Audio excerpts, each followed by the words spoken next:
Everybody, welcome to Board Online, Board Offline. I am away from my equipment right now and have realized while I'm editing my video that I don't have the intro or the outro on my computer for some reason. Not sure how that happened, but I don't, and it's going to be, I wouldn't be able to refilm anything until, I don't know, it'd be almost a week before I can refilm anything. So instead of doing that, I'm just going to use what I've got right here. I've got my phone and this microphone. I'm just gonna get us on into the video with this.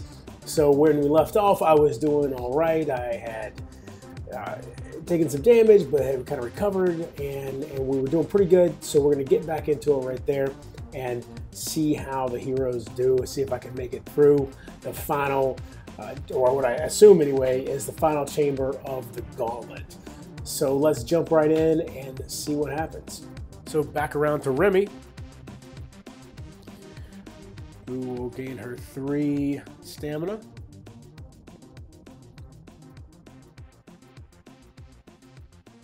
Spend 1 to move.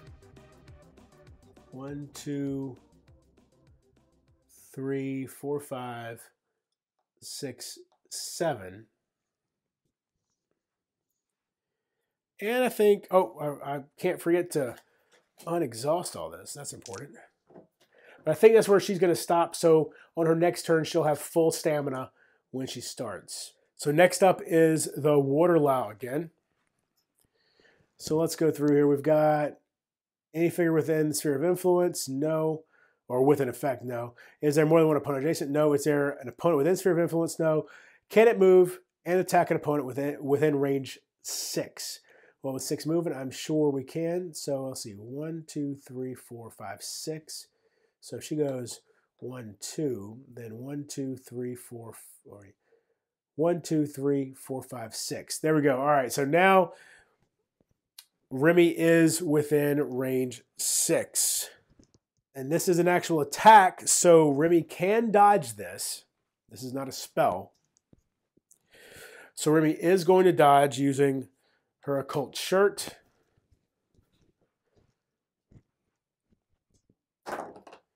Nothing again, just those books. That's not helpful. The Waterlow attacks with 2 purple dice, and Remy's defense is 10. And it misses. All right, so now because it misses, this says, if the attack deals no damage, unexhaust this card and counter. Well, she can't counter because she doesn't have any ranged weaponry here, but I'm fairly certain that because it missed, that you still unexhaust it because the attack did miss. Okay, so next up we've got Rook. This is 3 stamina. Warhammer is unexhausted. So he'll spend 1 stamina and move 1, 2, 3,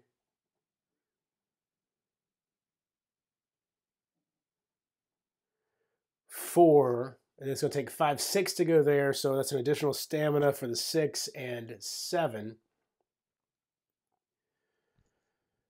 And I think he'll stay there. No real reason for him to, well, I guess he could, well, nah. No real reason for him to jump in front of everybody for the cave sickle to attack. So I think, yeah, we'll just have Rook stay right there. All right, and so after Rook is, again, these guys, but they are still sleeping. So then we've got Nightingale. So she gains 3 stamina. It's going to spend 1 to move. What we really want to try to do here is get within sphere of influence of one of these. And let's see, 1, 2, 3, 4. That would get her there. So she's got 7 movement. 1, 2, 3, 4, 5, 6. She needs 7, 8 to get there. So that'd be 1 additional stamina. And where do we say? Let's see. 1, 2, 3, 4. So she needs to move 1 more space. If she spends enough stamina, she can move 2 spaces and trigger this totem at the same time, which might be worth doing. And notice that this obstacle right here, or obstructing terrain, I mean, is going to prevent me from being able to attack these guys from over here. I'm guessing this objective, because the whole thing we're trying to do here is we have to find and then end our turn on the blue exit. We don't know where the blue exit is right now. But this objective right here is some sort of lever that I need to, I'm guessing, pull, even though it says very clearly, do not pull on a sign nearby. So we'll see. But for now, I think let's go ahead with Nightingale. 1, 2, and trigger, because that totem is now in line of sight. We're triggering that. Let's see what it has to say. All right, it says the cavern continues on further than you thought. From the darkness beyond, you feel a draft. There must be an exit up ahead. Place tiles and tokens according to diagram 1. Oh, man. Okay, so I might have to do some sort of table extension here. Hold on, let me figure out. Well, let's grab the diagram book real quick, and we can look at that together. All right, so here's diagram 1. You can see right there, diagram 1. It says UM5, which is this tile right here.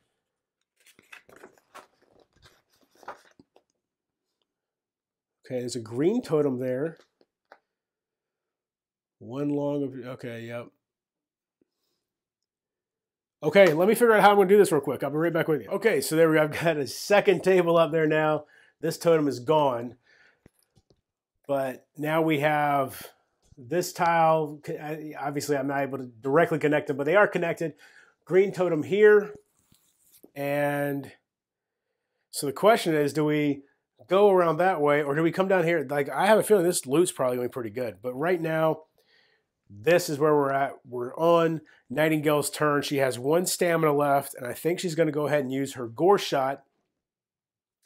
She could, let's see, 1, 2, 3. She could use it on either enemy. Sphere of influence is different than line of sight, so you can, fire through enemies without any sort of issue. You don't have to actually be able to see the person.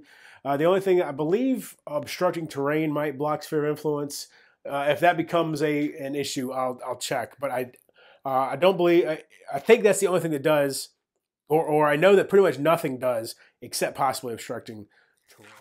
Okay, yeah, I just went ahead and confirmed that nothing blocks sphere of influence other than obstructing terrain. Okay, so do we go after the Waterlow or do we go after the Cave Sickle? I think the Waterlow presents the bigger threat, so we're going to take a gore shot at her. We use our final stamina for Nightingale, and again, for her casting, she uses the white and black die because it's empowered. So that's going to be 1, 2, 7 plus 6, 13 is the force of the spell. And the Waterlow uses teal and white for conviction. And she failed the conviction check. Well, she did have that, so that puts it to 11. But I had 13, like I said, so she failed the conviction check and takes 2 damage. And we'll go ahead and add 1. So Nightingale will take an additional damage to add 1 additional damage to the gore shot. So that's 3 damage total for the Waterlow. And that's the end of Nightingale's turn. So next up, we've got that Cave Sickle's going to go.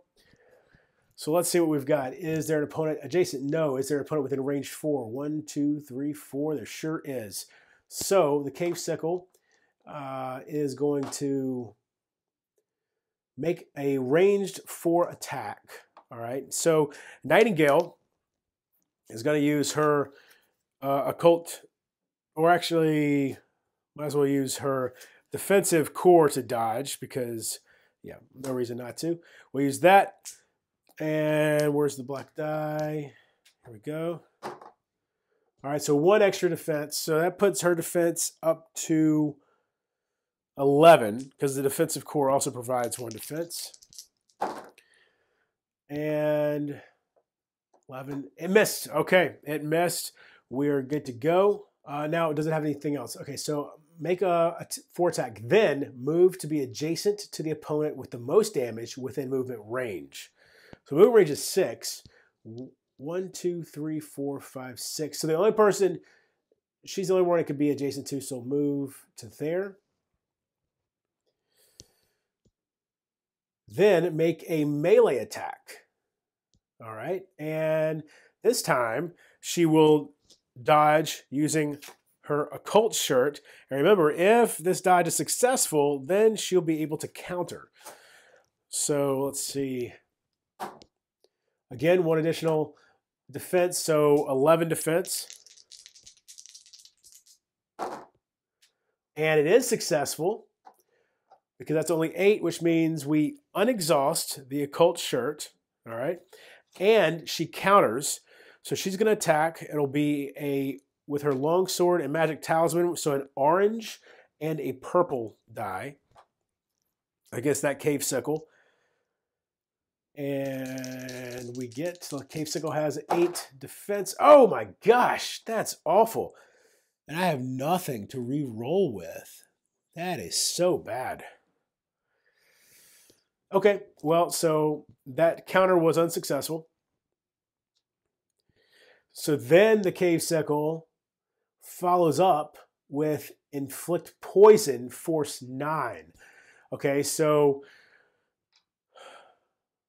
force 9 means, so this is a spell-like ability, meaning that it's not an actual spell. The cave sickle is not casting anything. It's just a force 9. So I have to now resist that with my conviction check. Again, a 9 or better.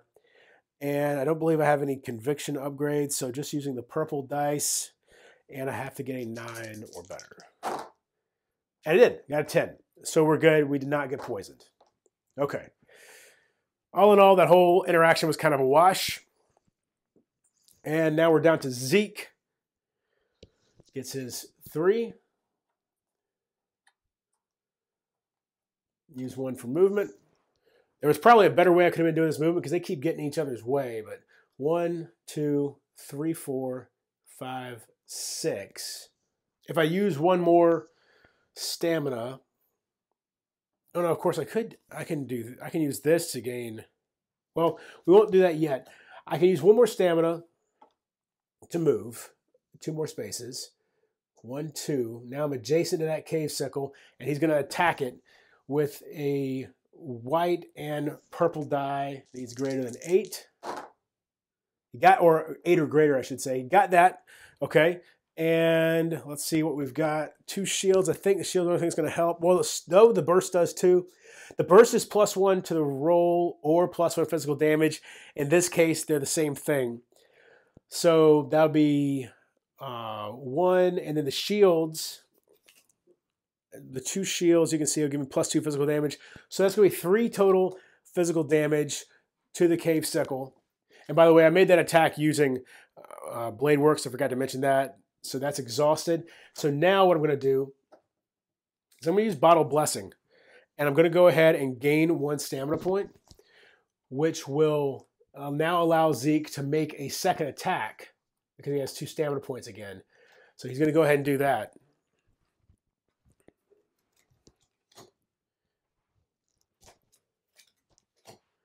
So here we go. Again, we need 8. We got to 9. And then the 2 shields and the burst will do 3 more. So that's 4 total damage. And that cave sickle is dead. That's all the cave sickles off the board now. We get a loot 7. All right. And that means we can take this guy out of the initiative order. And that is Zeke's turn. So now we're back around to Remy, who you can see down here will get her 3. That puts her at 5 stamina. She'll use 2 of that stamina to fly. 1, 2, 3, 4, 5. Actually, 6, 7. She's flying, so she can move without issue. And since she's not in water, she'll still be able to dodge up there. And she's going to attack the water Lao with her battle axe. It's going to be 2 white dice. Oh, not enough. And I don't have any ability to, oh, wait, I can re-roll right here. Right, because I need to get to a 9. So almost there. That was 8. Need to get to a 9. There we go, 12. So that will be 3 damage plus 1 physical damage here. So 4 damage to the Waterlow. Bring it to 7 total damage. And let's see, we exhaust that because we re-rolled. And sorry, I've got them off screen a little bit there. Sorry about that. There you go. Now you can see her better. But that's going to be Remy's turn. So now the Waterlow does go. Is there a figure within Sphere of Influence with an effect? No. Is there more than one adjacent opponent? No. Is there an opponent within Sphere of Influence? Yes. Cast a spell 6, prioritizing the opponent with the lowest conviction value. Okay. So lowest conviction value, Remy uses 2 purples. I'm pretty sure it's going to be her. Zeke uses purple and white, and so does Nightingale. So yeah, she's targeting Remy, okay, with, what is it again? Deal magic damage equal to 2 plus the difference rolled on their fail conviction check. All right, so it's spell 6 plus 3 is 9. Okay, so that's what the Waterlow rolled, attacking Remy. Remy's conviction check is 2 purples. Need a 9 or better. Oh, not good at all. Wow, 4. So that's 5. That's 7 total damage. That is twice that a Waterlow has just blasted the holy hell out of Remy with this spell. So what is that? 7 damage? Yeah, and that is, oh my gosh, that's going to knock her out. Am I missing any extra health or anything? Terrible rolls on my part there. That's unbelievable. Yeah, Remy is knocked out. So she is gone for the rest of the round. Unbelievable. So now something that the game makes clear. So she has 12 damage done to her, right? So I need to make sure that I put that on here. She doesn't. It's not like it just goes away unless the game says she's restored. What will happen instead is if she's not restored, then she will heal back up to half health, basically. You never start an encounter with less than half health. But if she's restored, she'll start with full health. So we'll have to see how that goes. But now I'm down. Wow, that hurts. So now I got to really consider what I'm going to do, because being down a hero, go with these guys down here, I don't know if I want to necessarily go deal with them if I don't have to. I can't believe that just happened. The Waterlow still has, what, 5 health left too? Okay. Well, so that's what she just did. Oh, and also that tile, that space now becomes a water space. Okay, well, it's Rook's turn. Jeez, I'm still just a little bit in shock of that whole series right there. So Rook comes over here with 3 more stamina. Obviously, we use 1 to move. 1, 2, 3, 4, to go 5, 6, which means he has to use another stamina to do that. I'm not sure he wants to wade out into the water. In fact, if he does wade out there, he wouldn't be an attacker because he would be using, he'd only have 1 stamina left. I think he's just going to stand there and hang tight and see where this goes, which means it would be the Gevaldon's next, but they're sleeping still. So now Nightingale. So she'll spend 1 stamina. Actually, she's just going to fire off a bunch of spells from right where she's at. Yeah, that's what we're going to do. She's on land, and she's going to use all 3 of her stamina to try to gore shot the Waterlow. Waterlow, like I said, has 7 damage, so we only need to deal 5 more damage to kill her. And I think we got a good shot with this. So let's see. Magic Totem makes it. All right, here we go. White and black. Oof. Okay, well, okay, fortunately, we got that right there. So that's 6. So 12 is going to be the force. And again, white and teal. 10 plus 1 book, so 11. So we did successfully affect her with the spell.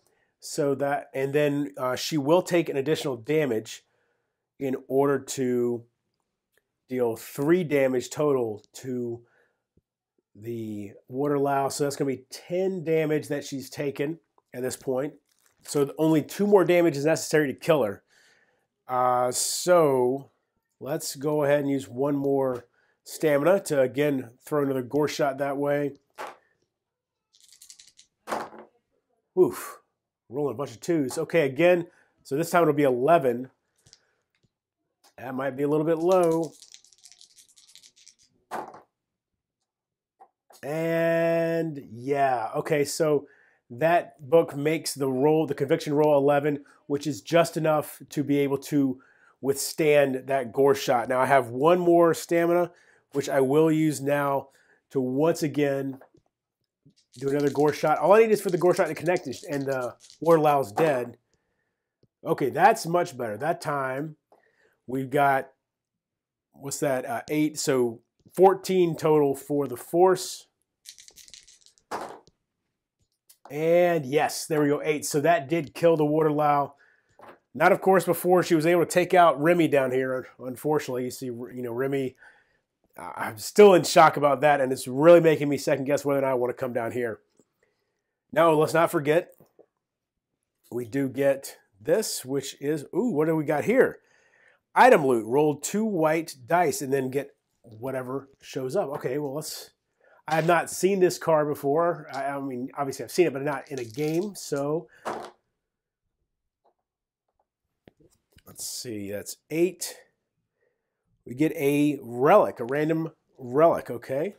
All right. So I pulled all the relics out of that the deck from when I combined the mundane consumables with the mundane relics. So now I put them all out and draw from the bottom here. Let's see what we get.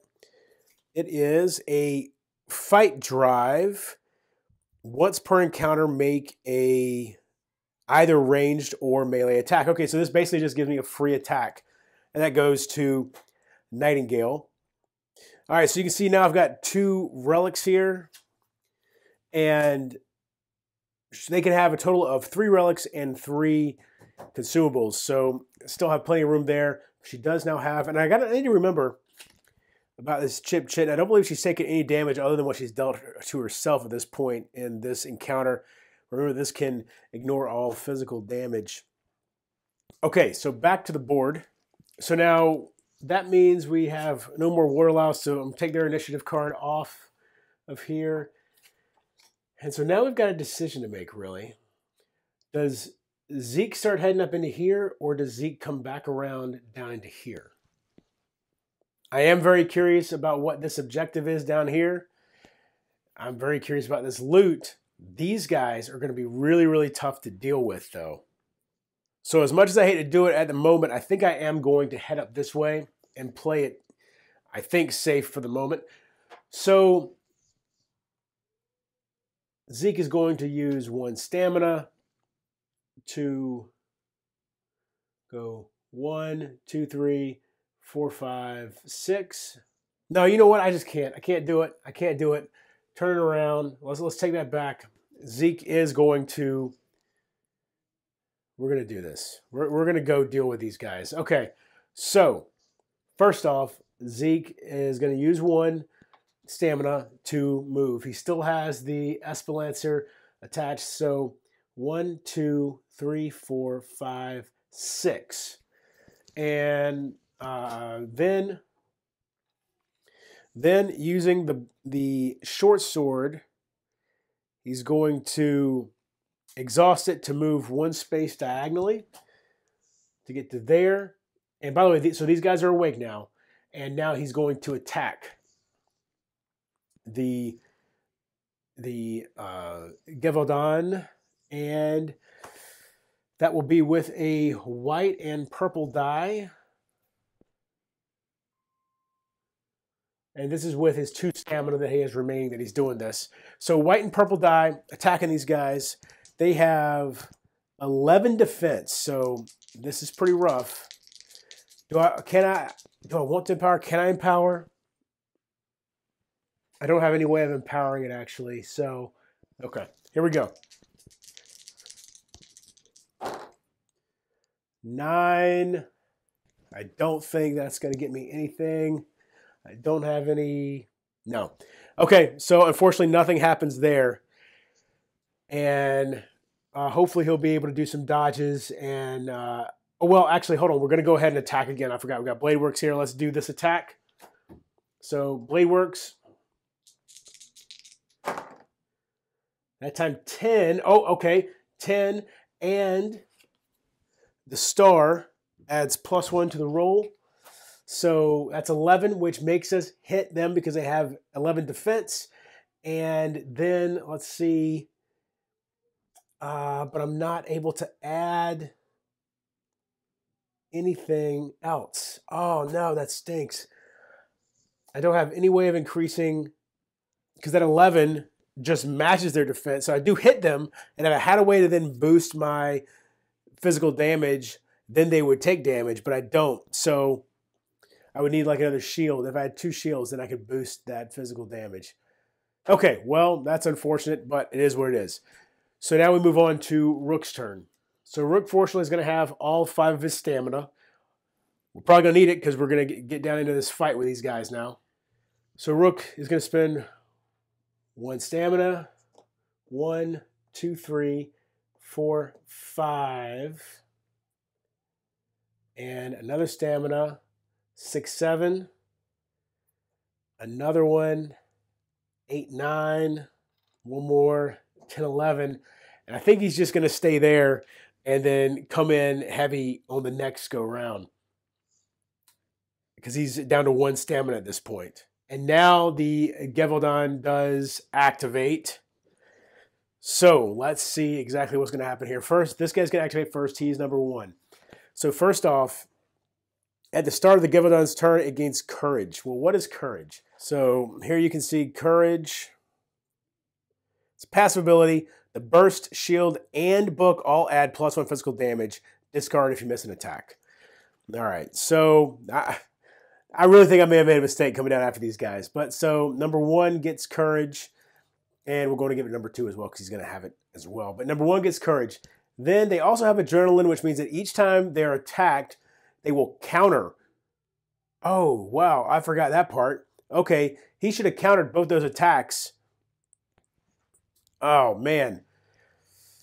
Okay, so let's back that up real quick. Let's fix that. So that first attack that Zeke did against the Gevaldon, he was going to counter it. And Zeke has how much? He has 10 defense.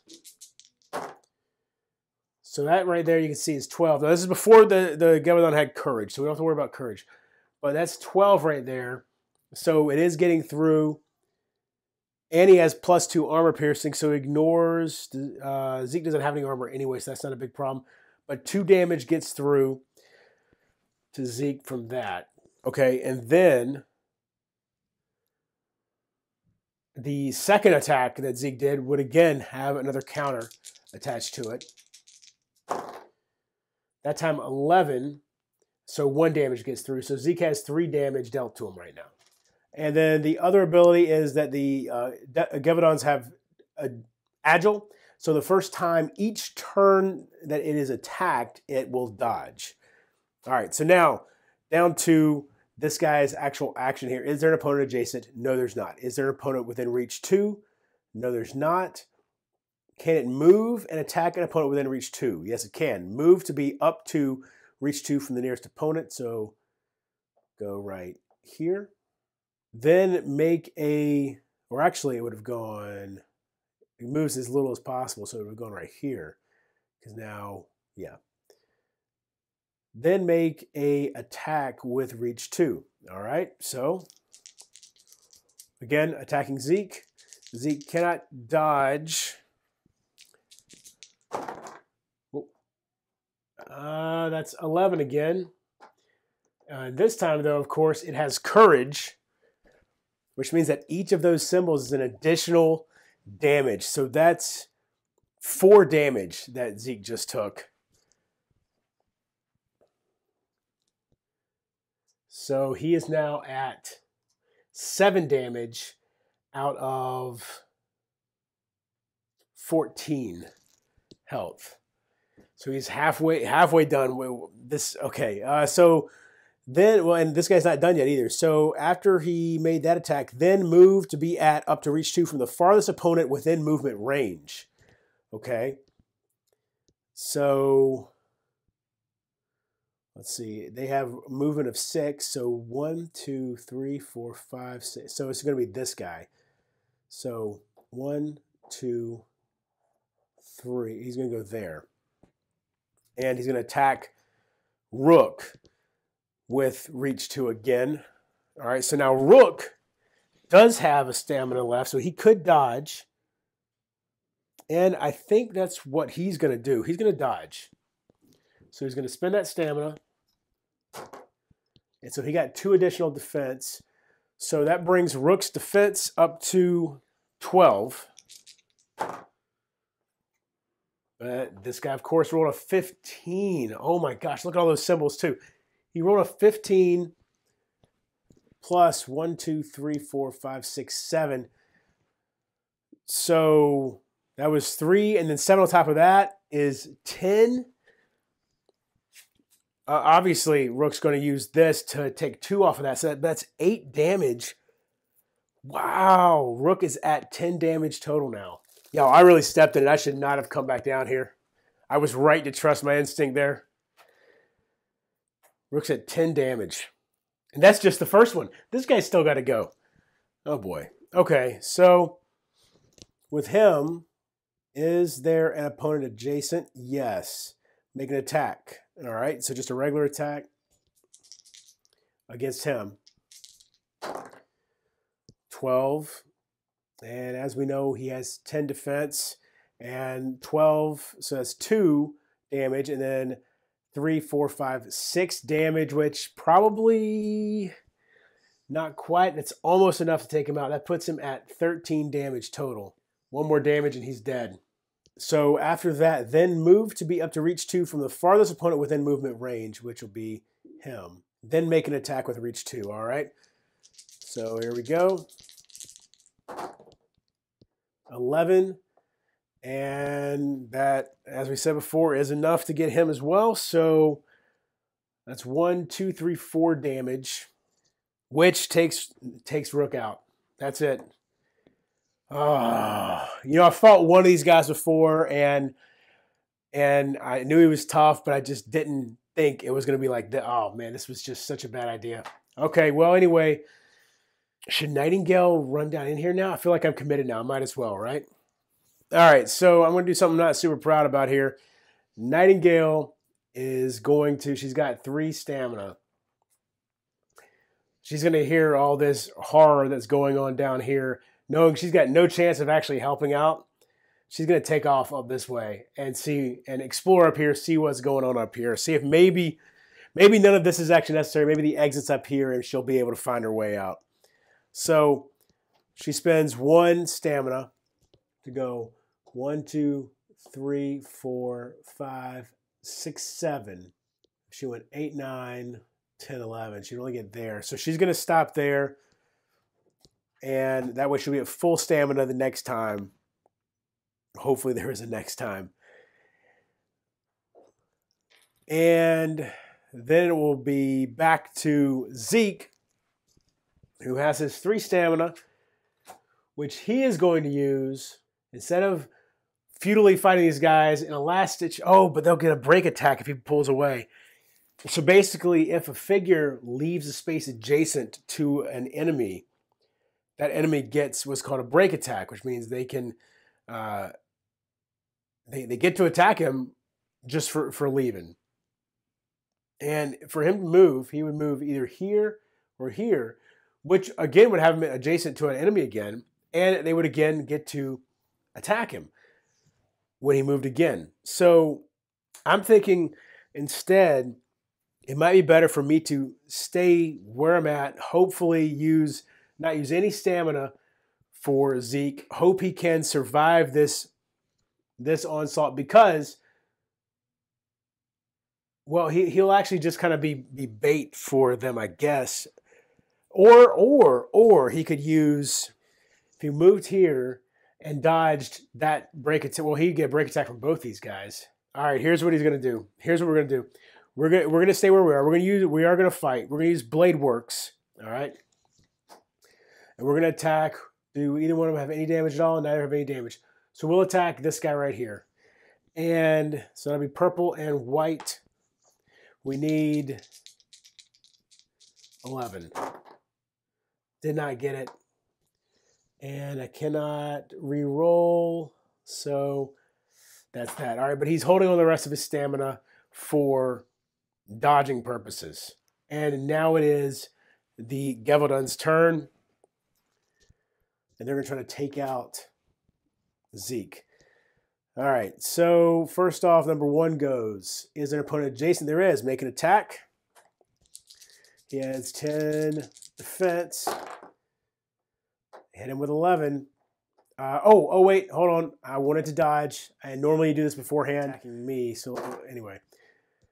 Doesn't matter. Doesn't matter. All right, so he's defeated. Okay, so then move, let's see. Farthest opponent within move range. Well, let's see.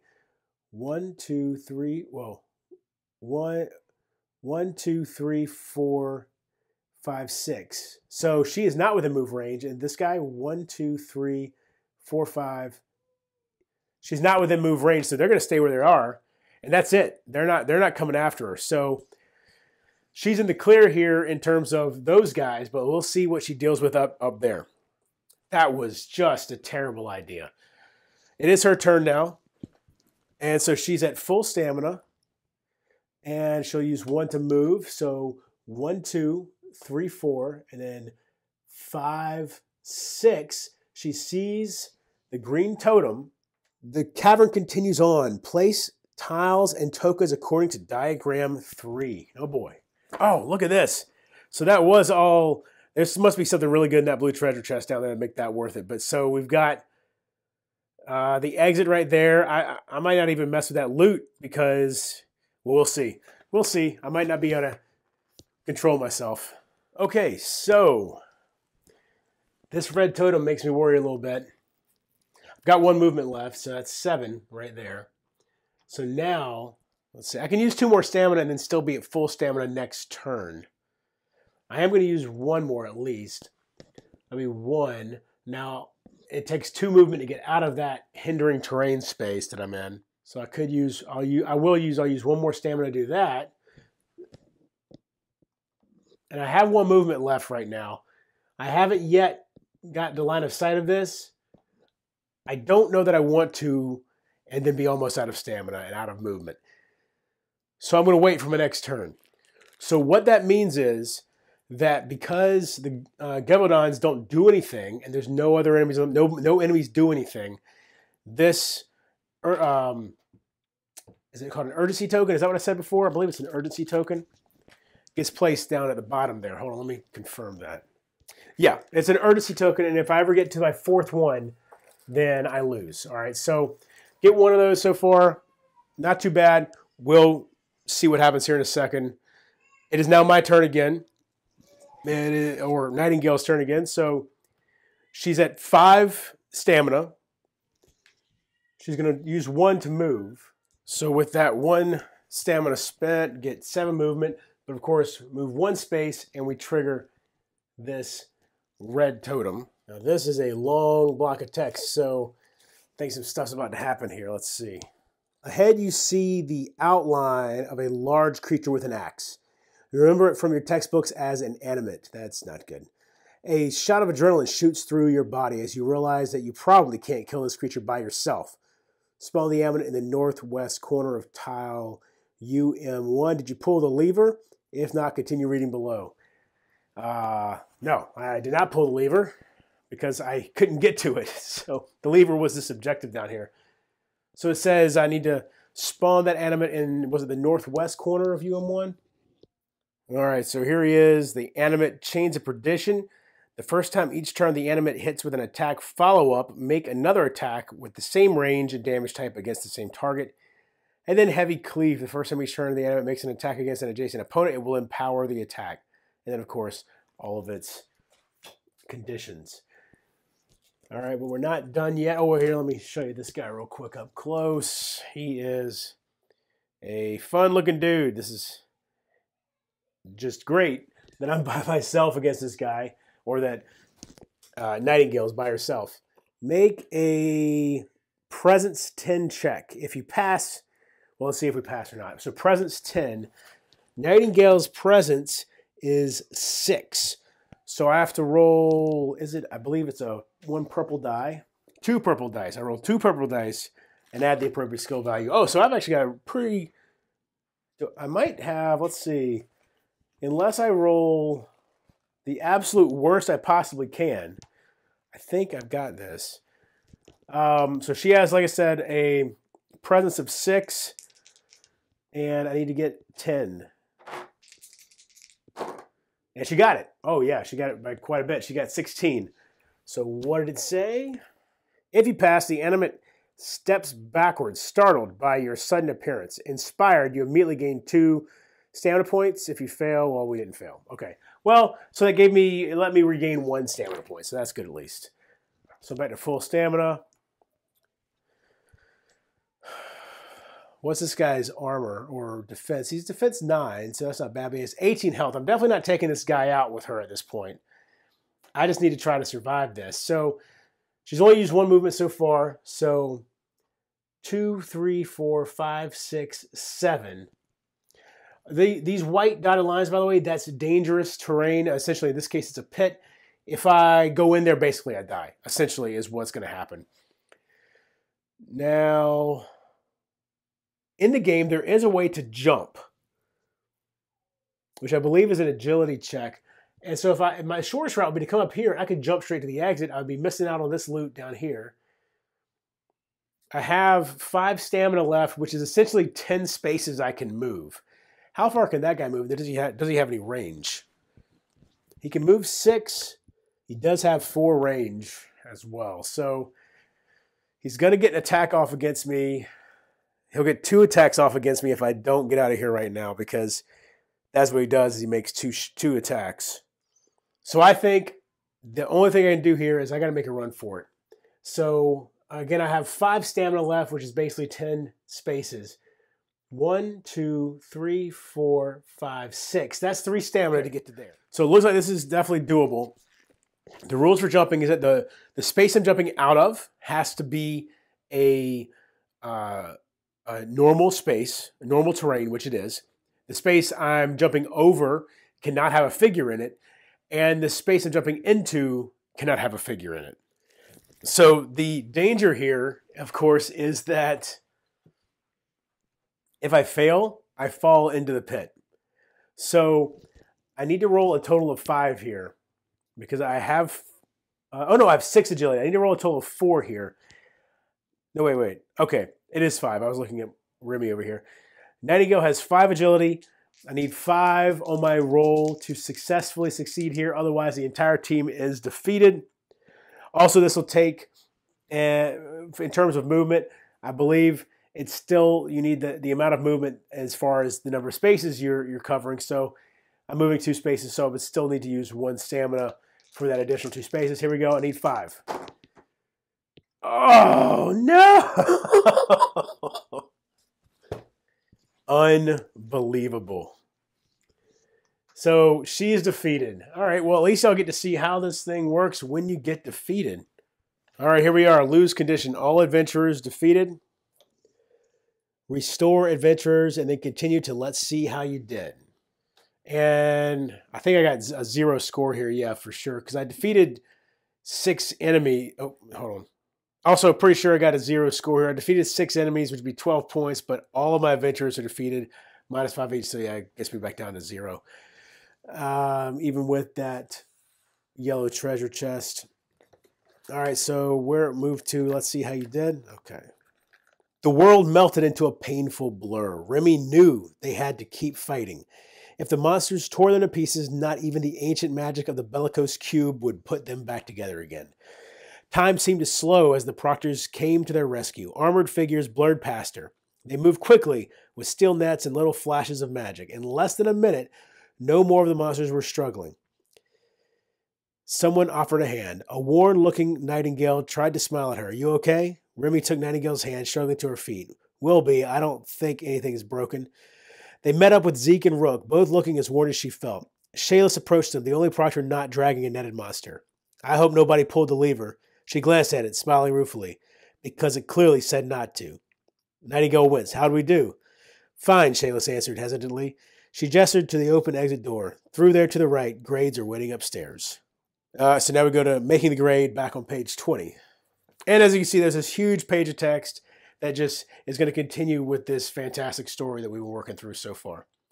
All right, so I just wanted to show y'all the shop and train phase. This is the first shop and train phase that I've had when I'm playing the game, and already there's all this stuff to choose from to build your character. This is, as far as these items go, these are all mundane items. These are mundane upgrades for your weapons, your cores, your armor, and then you've got the level 1 disciplines. I'm actually missing my subterfuge discipline, so let me pull those out for you. So there you go, 5 different disciplines, and at the end of that scenario, I had like 300 gold and 300 additional gold on top of what I already had collected over the course of the first 4 encounters, and then it also gave me 3 experience per character. Now, the level 1 disciplines all cost 3 experience, so I was able to get 1 per character. I'm going to show you the character loadouts here in a second.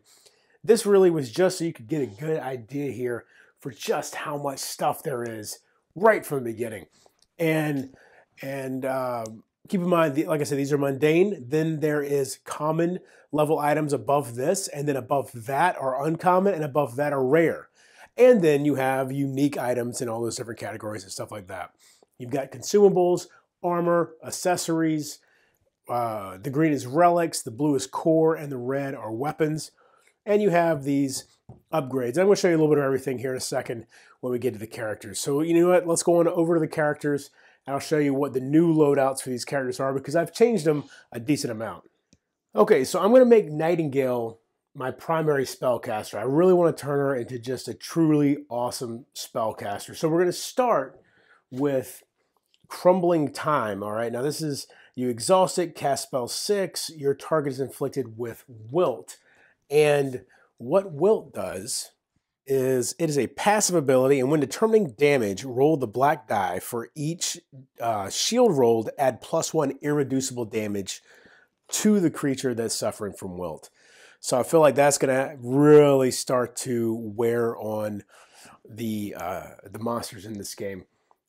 We went ahead and gave her the magic staff. It's spellcraft staff, 2 purple die. It's a 2-handed weapon, melee. It's got a passive ability. The casting upgrade is upgraded to white, so she'll have a white instead of purple. When determining the force of a spell, tokens on this card may be spent to add +1 to your roll. And the way you get tokens is when you fail to affect a target with a spell, add 1 stamina point token as an ability token to this card, a limit of 1.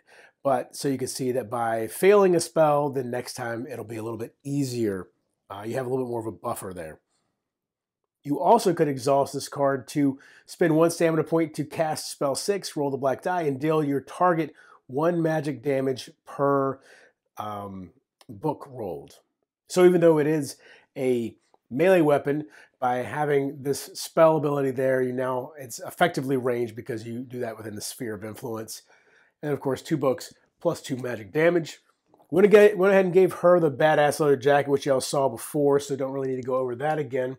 Gave her the defensive core, which y'all saw before, but I have upgraded the defensive core with this reinforced core upgrade that you can see it requires the chipped chitin, which is being carried now by Rook. But because one of us has it, or at any point found it, this core upgrade, or these upgrades, the ones that require the chipped chitin, are now available forever throughout the game. You can exhaust this core upgrade and then the core will gain +1 defense until the end of the turn. Went ahead and gave her Hyper Energy health point potion, which you can discard it. An ally within sphere of influence heals 3 and gains +1 stamina point. It has 752 milligrams of caffeine. The Bottle Blessing, which you've seen before, and the Magic Bomb, which you've seen before. And then this Wand of Missiles, I'm using it as a relic. It also can be used as a weapon, but I'm using it as a relic because obviously it's a two-handed weapon right here. Combo with Spellcraft, which the Magic Staff does have. And that combo is once per encounter when choosing the targets of a spell, increase your sphere of influence by +2. All right, here we've got Remy. Okay, now she is going to become my ranged master here is the idea. With a little bit of help also, we're going to use the assemblage discipline with her and try to get her not only ranged, but also there should be some summoning stuff available in there as well. So what we've got right here, we've got the longbow, which is a two-handed weapon, purple and white, range of 6, which is longer than most of the other ranged weapons that were available. I think the rest of them were all 4 range. Passive ability of if you haven't made a move action this turn, gain +1 to your attack rolls. If you gain this bonus, you may not make a move action this turn. And then you can see all those bonuses down at the bottom, including a follow-up where if she does deal damage, or actually I believe, is it, I have to double check. I think follow-ups actually can be just after an attack period. Not sure you have to deal damage. I can use 2 books to then move 1 space. And that weapon is upgraded with this Masterwork. Exhaust this when making an attack or when determining the force of a spell to add +1 to the roll. So potentially with the longbow, I've got it set up so +2 to the roll could be added at least once a turn. The Cuirass you've already seen, the defensive core you've seen. We've got these arrows down here. So this has normal arrows that it fires, and I don't have to reload those, but I have these special arrows as well. Now these are taking up my consumable spots. There is a quiver that I can get that is a relic, and these can be put in the quiver instead of taking up consumable spots. Just didn't quite have enough money to be able to do that and get the other things that I wanted for her as well. So let's look at these real quick. Barbed arrows, combo archery, flip before rolling for an attack. Before spending symbols on this attack, if the attack would still deal damage, add +2 physical damage. You may not use more than 1 arrow on an attack. This passive ability, by the way, because you might have no people in your group that have archery or can use arrows, they do allow you to just get rid of the card. You can redraw if you end up drawing that one from the deck during a mission, during an encounter. And we've got the magic arrows, combo archery, flip before rolling for an attack. All damage from this attack is magic damage. You may not use more than 1 arrow on an attack. And by the way, when you flip it over, then you get the exact same thing, only this time you have to discard it. So if you can hold these to only being used once per encounter, then if you refresh at the end of the counter, they'll flip back over and you'll still have them again. But if you end up using them more than once each, then they disappear when you use them that second time.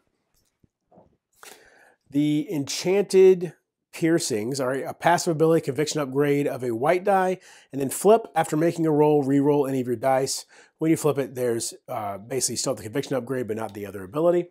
And finally, let's look at this assemblage level 1 familiar ability, passive. After learning this discipline, choose a familiar and place it face up next to your adventurer card. Your familiar cannot be changed. And I chose Tristram Spirit Familiar, passive. Passive ability of +2 physical damage anytime the burst is rolled. And then I can flip it to remove an effect from a figure within sphere of influence. And once you flip it, basically you just still have that passive ability, but you can't remove any more conditions or effects. So since Rook starts already with more life than everybody else, my goal here is to turn him into an absolute damage absorbing tank. All right, so went ahead and gave him the Great Hammer. Just realized I'm using a lot of two-handed weapons with these guys. Gave him the Great Hammer. It is blunt, Great Hammer, heavy, so he still has the heavy issue going on. 2 white dice and a black right off the bat. Two-handed weapon, obviously. Exhaust, follow up. Spend 1 stamina point to push 1 against all adjacent opponents and inflict paralyze. And to push 1, you got to do 4/7 plus the difference hit. And then you can see more physical damage added down here. You know the deflection core and the cuirass already. However, the cuirass is now reinforced with this armor upgrade from the Chips Chitin. Exhaust, when an attack is rolled against you, ignore star symbols. Then he's got 2 hyper energy HP potions and a smoke bomb. Discard, you do not provoke break attacks until the end of the turn. If we'd had one of these in that last game, then Zeke could have possibly gotten that blue treasure down in the bottom of the map there. The fight drive and the Chip Chitin are his now. And I gave him Living Bulwark, which is a level 1 Sanctus. Once per encounter, when you are dealt damage from an attack, ignore all physical damage dealt to you. And finally, we've got Zeke. My goal with him is I want to create a guy who just counters everything, is really what I'd like to see happen here. Now, that's going to require me to build up his defense some more as well. I've got a really good start here on providing the counter abilities. Now I just need, I think, to start focusing on raising his actual defense some, because most of the time countering requires that the attack misses. So anyway, we got the Espelancer, which y'all remember from earlier. It now is reinforced with the Chip Chitin as well. Once per encounter, anytime gain +1 burst during any of your rolls. And he has the medium shield. Medium shield, obviously a purple die when using this. It can go with a ranged or a melee weapon. It adds +1 armor. Combo, ranged, which we don't have that, so we don't have to worry about it, but I could exhaust it to empower. On the other hand, combo melee, finesse white. So that will actually be a white die, so we'll be using 2 white dies again. And I can also exhaust it to counter. Then the occult shirt, I gave that to him because it has that built-in dodge, and then if no damage is done, counter. And the ability core, which you remember from last time as well, which allows for countering and provides 1 more defense. The smoke bomb, hyper energy HP potion, and magic bomb you've seen.